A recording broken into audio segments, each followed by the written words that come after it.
Avez-vous déjà senti que vous ne passiez pas même parmi les vôtres? Vous êtes-vous demandé pourquoi tout dans votre vie semble plus intense, plus difficile, plus spirituel? Écoutez bien. Ce n'est pas un accident. Vous n'êtes pas brisé. Vous êtes séparé, élu. Marqué par Dieu pour une mission que très peu pourraient endurer. Alors que d'autres vivent endormis à l'intérieur d'un système de contrôle déguisé en normalité, vous avez commencé à vous réveiller. Pourquoi pensez-vous qu'ils vous attaquent, vous jugent, vous déforment? Parce que votre simple existence met en évidence le mensonge que les autres acceptent sans interroger. La Bible dit que beaucoup sont appelés, mais peu choisis. Matthieu 22, 14. Et si vous regardez cette vidéo, il se peut que vous fassiez partie de ce reste caché que Dieu soulève silencieusement. Jésus-Christ n'a pas appelé le puissant du temple, mais les pécheurs, les rejetés, ceux qui étaient invisibles du système. Et vous? Vous avez quelque chose qui ne peut pas être acheté, ou copié, ou fabriqué. L'authenticité naît dans le feu du test. L'ennemi ne craint pas vos réalisations, craignez votre éveil spirituel. Cette vidéo n'est pas un de plus. C'est une révélation. Un appel pour comprendre pourquoi vous avez été attaqué, pourquoi vous avez été exclu, pourquoi vous avez toujours senti que vous étiez trop. Ici, vous découvrirez comment votre rejet était, en fait, votre redirection. Et comment le système qui a essayé de se plier s'effondre par le simple fait que vous avez décidé d'obéir à Dieu. N'y allez pas. Ce que vous êtes sur le point d'écouter peut ouvrir les yeux pour toujours et vous donner la force dont vous avez besoin pour saisir votre véritable objectif.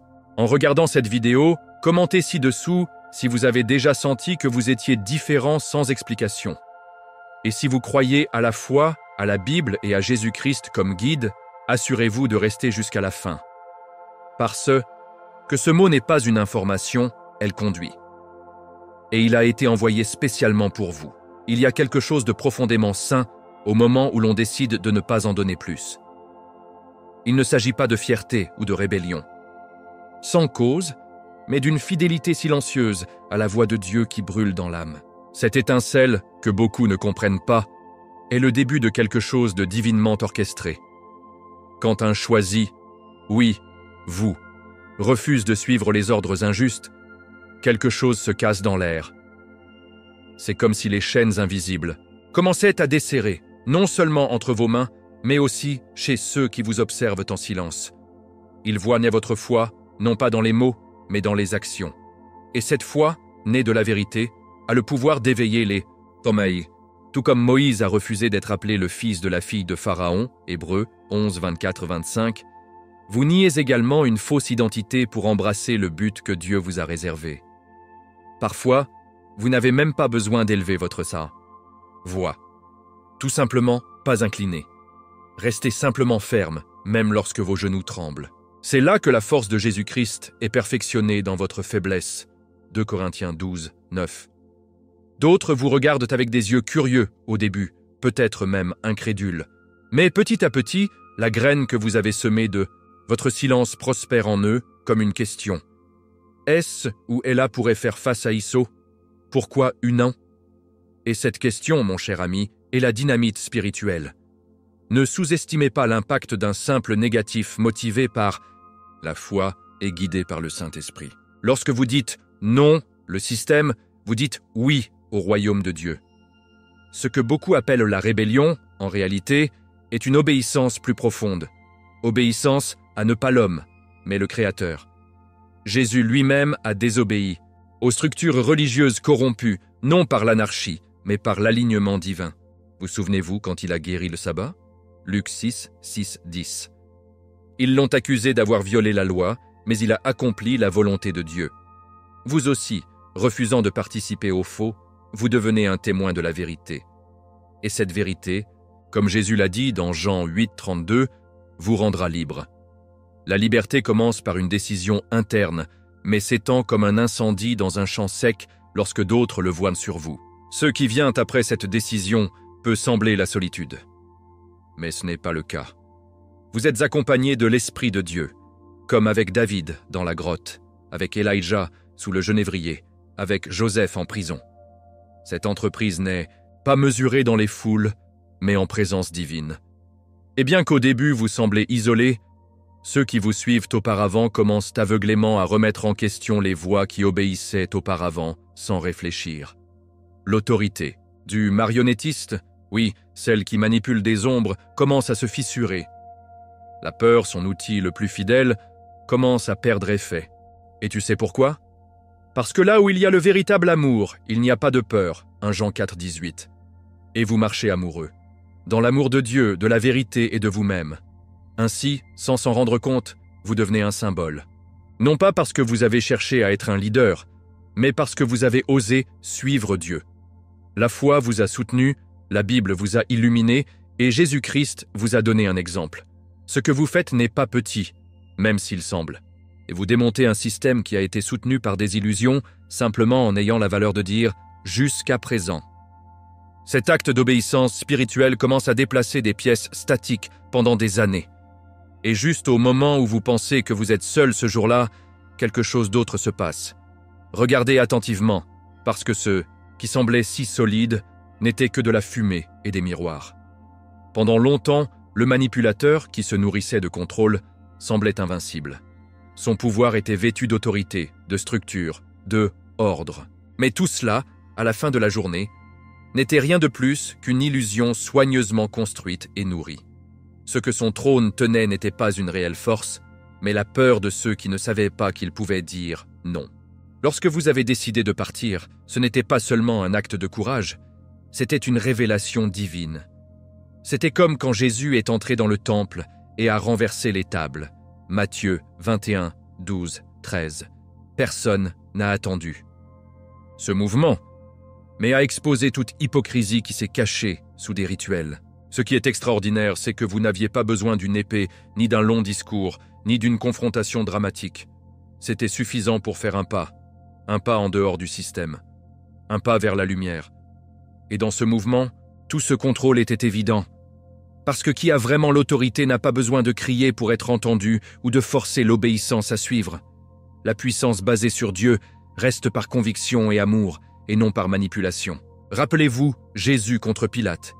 Il était silencieux, car son royaume n'était pas de ce monde. Jean 18, 36. Ce calme est la plus grande expression du domaine spirituel. Et vous, lorsque vous êtes parti, vous avez incarné ce même domaine. Maintenant, vous savez que le contrôle qui semblait auparavant si absolu était, en réalité, une prison mentale. Mais vous aviez la clé tout ce temps. Votre foi en Dieu, votre confiance dans la vérité de la Bible, votre véritable désir de suivre Jésus-Christ au-delà des apparences. Lorsqu'une personne quitte le cercle de mensonges, tout ce qui a été soutenu par ce mensonge commence à s'effondrer. C'est comme une maison construite sur du sable, Matthieu 7, 26-27, un léger secou et tout s'effondre. Le manipulateur craignait ce moment parce qu'il savait qu'il ne pouvait pas vous contrôler pour toujours. Et maintenant que vous avez raté le radar, il tremble, non pas parce que vous avez fait quelque chose de mal, mais parce qu'il ne peut plus rien faire avec vous. La plus belle chose à propos de ce réveil est qu'il révèle une vérité immuable. Le vrai pouvoir est celui qui n'a pas besoin de s'imposer. C'est le pouvoir qui vient d'en haut. C'est l'autorité qui découle du Saint-Esprit, comme celle des prophètes qui ont parlé d'une voix ferme, même si elles ont été rejetées. Vous entrez cette dimension. Vous ne réagissez plus aux menaces vides, car vous comprenez que la seule que vous devriez craindre est Dieu. Proverbe 1, 7. Cette sagesse vous place dans un endroit sûr, où les voix humaines perdent du volume, et la parole du Seigneur devient votre guide quotidien. Plus vous marchez dans ce jour, plus vous voyez à quel point c'était fragile, ou avant qu'il ne semble inébranlable. Et quand les autres vous observent, oui, il y a encore des yeux sur vous, je mange pour percevoir quelque chose de différent. Ce n'est pas une rébellion, c'est la paix. Ce n'est pas de l'arrogance, c'est la certitude. Vous ne cherchez plus la validation, car vous savez qui vous a choisi, Dieu lui-même. Et ce choix vous sépare, vous élève, vous prépare à ce qui arrive. Parce que si vous pensiez que marcher en dehors du système était la fin, c'est juste ou manger. Je vous invite à regarder avec moi l'impact silencieux de votre décision. Parce que même si vous ne le remarquez pas, vous générez des vagues profondes. Bien qu'il semble que vous ayez marché seul, ce n'était pas le cas. Il y a toujours des yeux, des cœurs attentifs, des esprits agités à la recherche d'un chemin pour sortir aussi. Ce que vous avez fait, bien que vous sembliez petit, activait une réaction spirituelle que vous ne pouvez pas voir avec les yeux naturels, mais que dans le monde invisible est puissant. Votre foi a été vue. Votre passage d'obéissance à Dieu, votre décision de faire confiance à la Bible et de suivre Jésus-Christ, même sous le risque de perdre l'approbation humaine, est devenue une semence. Et Dieu se spécialise dans la transformation des graines en culture. Ne nous lassons pas de faire du bien, car en temps voulu, nous récolterons si nous ne nous évanouissons pas. Galates 6, 9. Cette petite décision provoque un plus grand changement que vous ne l'imaginez. Les gens autour de vous avant, ceux qui étaient également piégés dans ce système de contrôle et de peur, vous observent maintenant avec d'autres yeux. Au début, avec surprise, puis avec curiosité, puis affamés, ils commencent à se demander s'ils peuvent également se libérer. Et tout comme la femme qui a touché le manteau de Jésus l'a fait en secret, mais a déclenché un miracle public, Luc 8, 43-48, que vous avez en silence à produire des échos que d'autres ne peuvent plus ignorer. C'est la nature du royaume de Dieu. C'est comme la levure, invisible au début, mais lorsqu'il est activé, il augmente toute la pâte. Matthieu 13, 33. Votre foi a activé cette levure spirituelle. Et puis, sans que vous le planifiez, une résistance commence à naître. Il n'est pas organisé. Il n'a ni bannière, ni manifestation. Mais c'est réel. C'est une révolution interne. Un par un, d'autres commencent à résister. Ils ne se taisent plus face à l'injustice. Ils n'obéissent plus par peur. Ils n'acceptent plus le contrôle qu'ils considéraient auparavant normal. Cette résistance se développe dans le cœur, alimentée par l'exemple de quelqu'un qui a simplement osé dire non. Et que quelqu'un est toi. Votre authenticité devient un leadership silencieux mais transformateur. Jésus n'a pas cherché de disciples, mais les cœurs affamés l'ont suivi. C'est le cas avec vous maintenant. La chose la plus intéressante est que vous n'avez jamais cherché à diriger. Vous n'avez jamais dit « Suivez-moi, vous venez de suivre Dieu ». Mais dans cette promenade fidèle, d'autres ont vu un phare. La Bible dit que nous sommes la lumière du monde. Matthieu 5, 14.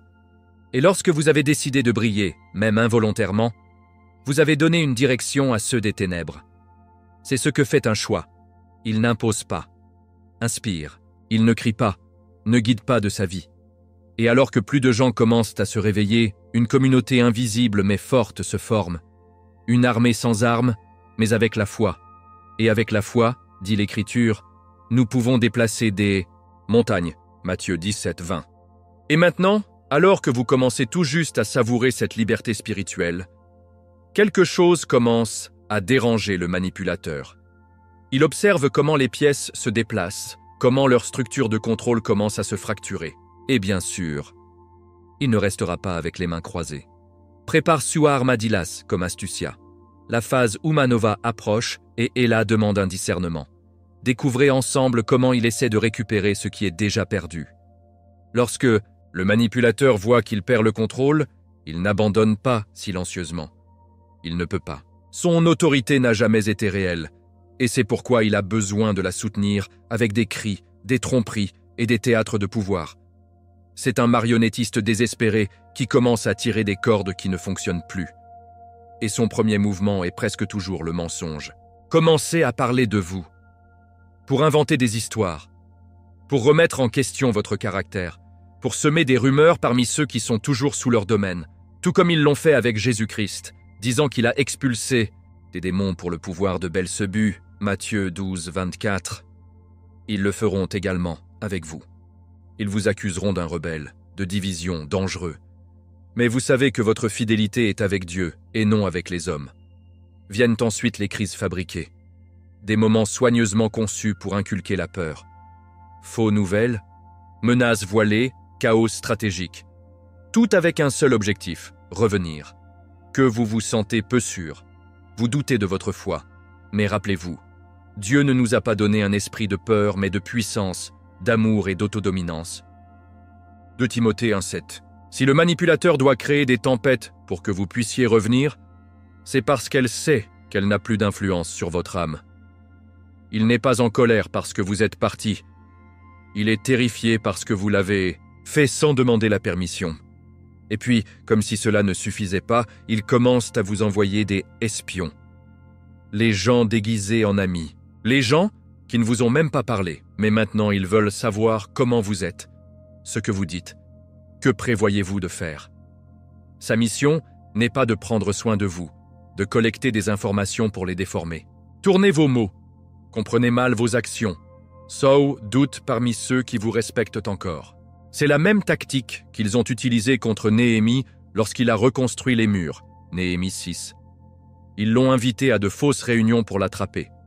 Mais il a répondu avec discernement « Je suis occupé dans un excellent travail et je ne peux pas y aller. » Vous devez donc répondre aussi. Ne laissez pas la manipulation émotionnelle entrer par la porte arrière. Vous avez été choisi par Dieu. Vous avez marché par la foi. Vous avez fait confiance aux mots. Vous avez été guidé par Jésus-Christ. Et même s'ils viennent semer la confusion, vous resterez ferme dans la vérité. La Bible est votre bouclier. La prière est votre défense. Le discernement spirituel est votre lampe. Vous n'avez pas besoin de vous battre comme eux. Il vous suffit de rester dans l'esprit, parce qu'à la fin, qui reste dans la vérité sera toujours justifié par le temps et par Dieu. Et bien que tout cela se produise, quelque chose de plus grand se passe en silence. Le système, qui semblait inébranlable auparavant, commence à se fissurer de l'intérieur. Pas par vos mains, mais par son propre poids de mensonges. La chute est approximée, et vous n'aurez pas à bouger un doigt. Pour se produire, parlons-en maintenant. Ce qui semblait impossible auparavant est maintenant inévitable. Le système commence à s'effondrer. Plus pour vos actions directes, mais pour l'effet domino que votre foi a déclenché. Ceux qui servaient auparavant de piliers du système, ceux qui ont imposé des règles, ceux qui ont surveillé, ceux qui ont réprimé au nom de l'ordre, sont maintenant confus. Ils commencent à remettre en question ce qu'ils défendaient auparavant avec passion. Ils voient des fissures dans ce qu'ils pensaient que c'était une structure solide. Et tout a commencé avec votre départ. Comme lorsque Paul et Silas ont prié en prison et que les chaînes de chacun sont libérées. Actes 16, 25, 26. Votre décision spirituelle est de libérer les autres sans que vous le voyiez complètement. Dieu agit. Jésus-Christ bouge les cœurs. Et le mot « la Bible » est de réveiller les consciences. Le respect que le manipulateur exigeait ne ressent plus la même chose. Ce qui était auparavant la révérence est maintenant l'indifférence. Les mots qui effrayaient auparavant sont maintenant vides. La peur ne fonctionne plus. Parce que là où il y a une lumière, l'obscurité ne prévaudra pas. Jean 1, 5. Les gens qui s'inclinaient auparavant avec peur se lèvent maintenant la tête à la recherche de la vérité. Et cette vérité n'est pas dans le système, c'est en Dieu. C'est dans la liberté qu'ils ont trouvée lors de l'observation de votre promenade. Ils ne sont plus fascinés par les promesses humaines ou les structures religieuses vides. Ils ont soif d'authenticité. Et vous, sans le savoir, êtes devenu une source. La loyauté qui se dirigeait auparavant aux manipulateurs commence à rediriger. Les gens recherchent une autre voie, une autre adresse. Ils recherchent quelqu'un qui vit ce qui prêche. Cette marche avec intégrité. Cela ne craint pas le rejet humain parce qu'il est affirmé dans la foi. Et il vous trouve, non pas parce que vous vous êtes promu, mais parce que Dieu vous a élevé. Tout comme David a été appelé de la campagne par Samuel, quand personne ne l'a considéré, Samuel 16, 11, 13, Dieu vous amène au centre d'un scénario que vous n'avez jamais demandé. Mais il savait. Il vous a choisi. Il vous a préparé. Et maintenant, ceux qui recherchent la vérité voient un signe du ciel en vous. Il ne s'agit pas de renommée ou d'influence sociale. C'est un but. Le Saint-Esprit guide les cœurs sincères vers vous pour ne pas vous adorer, mais pour que vous voyiez Jésus-Christ. Votre témoignage est devenu un phare, votre foi un guide, et votre exemple une confirmation qu'il est possible de rompre avec l'oppression et de vivre aligné avec Dieu. Rappelez-vous, les vrais leaders du royaume ne sont pas ceux qui crient plus fort, mais ceux qui servent humblement et marchent avec obéissance. Et vous, même sans vous en rendre compte, vous servez le royaume à chaque pas que vous retirez des mensonges. La chose la plus choquante est que pendant que le système tombe, vous ne célébrez pas sa destruction. Vous priez pour ceux qui, à l'intérieur. C'est la différence entre la fierté et le cœur de Dieu. Vous ne cherchez pas la vengeance, vous recherchez une rédemption. Parce que vous savez que le même Dieu qui vous a libéré peut libérer les autres. Et alors que de plus en plus de gens se réveillent, une nouvelle réalité commence à émerger. Mais cela n'est pas construit avec le contrôle, mais avec un but. Et ce but est sur le point de les manifester un quelque chose de meilleur. Tout ce processus n'a pas été une coïncidence. C'était une conception divine. Alors que vous pensiez que vous ne s'échappez d'une structure oppressive, Dieu ouvrait déjà un chemin vers votre véritable appel. Chaque étape, chaque pause, chaque décision qui semblait solitaire, toutes étaient alignées dans un objectif plus important. La Bible nous rappelle dans Lucas 6,38 « Papa, et on vous sera donné. Bonne mesure, serrée, remettre et débordera. Sur vos genoux !»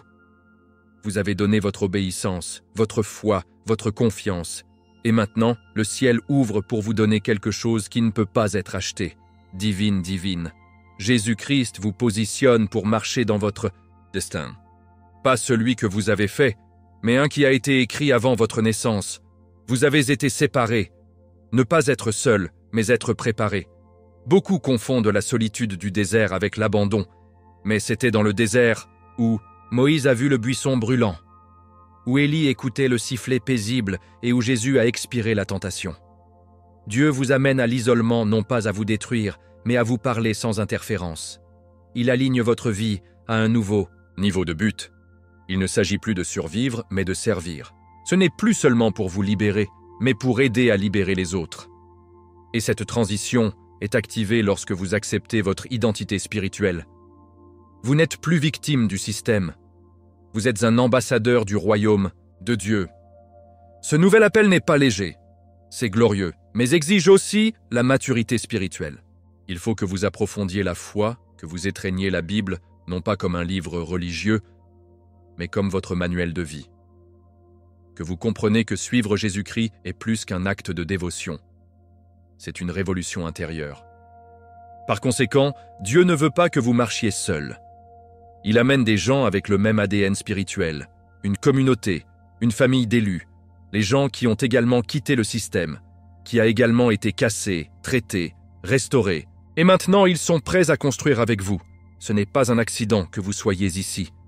C'est un appel divin, une invitation à rejoindre quelque chose qui va au-delà de vous-même. Vous ne comprenez peut-être pas encore tous les détails, mais votre esprit le reconnaît. Ressentez la vérité dans ces mots. Dieu forme un réseau d'enfants et de filles, éveillés, mûrs, fermes dans la foi, axés sur la vérité, passionnés par le royaume. Et vous en faites partie. Vous êtes invités à diriger, à servir, à avoir un impact. Pas pour vos talents, mais pour votre obéissance.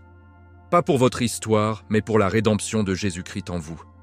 C'est plus qu'une communauté, c'est une mission. Et ça a commencé. Et si vous pensiez que vous devriez combattre, le système, respirez. Parce que maintenant, Vem a meilleure révélation. Il ne reste plus rien à combattre. Ce qui était faux est de s'effondrer seul. Et vous comprendrez pourquoi. Restez en paix. Oui, vous qui avez été accusés, mal compris, persécutés. Vous n'avez pas besoin de vous défendre, de vous justifier ou de vous venger. Parce que le système qui vous a opprimé est déjà tombé par son propre poids. Pas pour vos mains, mais à cause du mensonge qui le soutient. La Bible dit dans le psaume 7, 15, 16, « Il a chuté et l'a approfondi. Et dans la fosse, il tombera. Son iniquité reviendra à sa tête. » C'est comme ça. Vous n'avez pas besoin de déplacer un doigt. L'effondrement est en cours. Jésus-Christ n'a jamais combattu pour son innocence avant les tribunaux humains. Il gardait le silence, sachant que Dieu était sa justice. Et ce même silence puissant est à propos de vous maintenant. Dieu se battra pour vous et vous serez calme. Exode 14, 14. La structure qui semblait si ferme était en réalité un château de cartes. Il a été construit avec une manipulation, une fierté, un contrôle et une peur. Et ces choses ne résistent pas à la lumière. Vous avez simplement marché vers la vérité. Et la lumière que vous portez à l'intérieur, réchauffée par la foi, la prière, le mot, révèle tout ce qui était caché. Vous n'avez besoin d'exposer personne. Le Saint-Esprit le fait déjà. Chaque mensonge, chaque injustice, chaque manipulation revient à la surface. Et quand la vérité augmente, le mensonge tombe. C'est la loi spirituelle. Le royaume de Dieu avance sans violence, mais avec le pouvoir de la vérité. Et même si cela se produit, vous vous fermez ferme. Vous êtes un symbole maintenant, un rappel vivant qu'il est possible de rompre avec des chaînes invisibles. Votre histoire n'est pas seulement la vôtre, c'est un témoignage, un signal prophétique. Les gens vous voient et se souviennent qu'il y a la liberté au-delà de la peur, qu'il y a une vie au-delà du système. Cette souveraineté personnelle n'est pas une rébellion, mais l'obéissance à un appel supérieur. Vous êtes libre et votre liberté permet d'autonomiser les autres. Votre foi provoque des réveils. Votre promenade est d'ouverture de chemin. Non pas parce que vous êtes parfait, mais parce que vous étiez obéissant. Maintenant, vous comprenez que votre guerre n'a jamais été contre la chair ou le sang, Éphésiens 6:12, mais contre les principautés spirituelles. Et cette guerre a déjà été gagnée sur la croix. Jésus-Christ a déjà gagné. Vous, marchez juste dans cette victoire. Vous n'avez pas besoin de prouver quoi que ce soit. Vous n'avez besoin de détruire personne. Le système s'effondre à l'intérieur. Vous restez juste fidèle, dans la prière, en gratitude, en mission. Que votre vie continue de refléter la lumière du royaume. Et chaque jour qui passe, plus de gens s'approcheront pour comprendre comment vous l'avez fait. Et vous vous dira, je n'étais pas moi, c'était Dieu. Mais cela ne se termine pas ici. Votre histoire commence juste. Et maintenant, nous croyons une introduction puissante pour cette vidéo, quelque chose qui vient directement au cœur du spectateur et lui donne envie de le voir jusqu'à la fin. Maintenant, je veux savoir sur vous. Avez-vous déjà senti que vous avez été choisi par Dieu, mais vous ne saviez pas exactement pourquoi? Vous êtes-vous identifié à ce que nous partageons aujourd'hui? Laissez votre commentaire ci-dessous. Et dites-moi quelle partie de la vidéo parlait directement à votre cœur. Si ce mot vous a renforcé, abonnez-vous maintenant au canal et activez la cloche des notifications. Croyez-moi, vous ne voudrez pas perdre le prochain contenu, car même des révélations plus profondes viennent votre foi, votre but et votre appel spirituel. Et n'allez pas encore, faites cliquer sur la prochaine vidéo qui apparaîtra sur votre écran. Ce que vous allez découvrir là-bas complétera tout ce que vous avez appris aujourd'hui. Avec amour et foi, je suis Joseph et je te vois dans le prochain réveil spirituel. Que Dieu vous bénisse puissamment.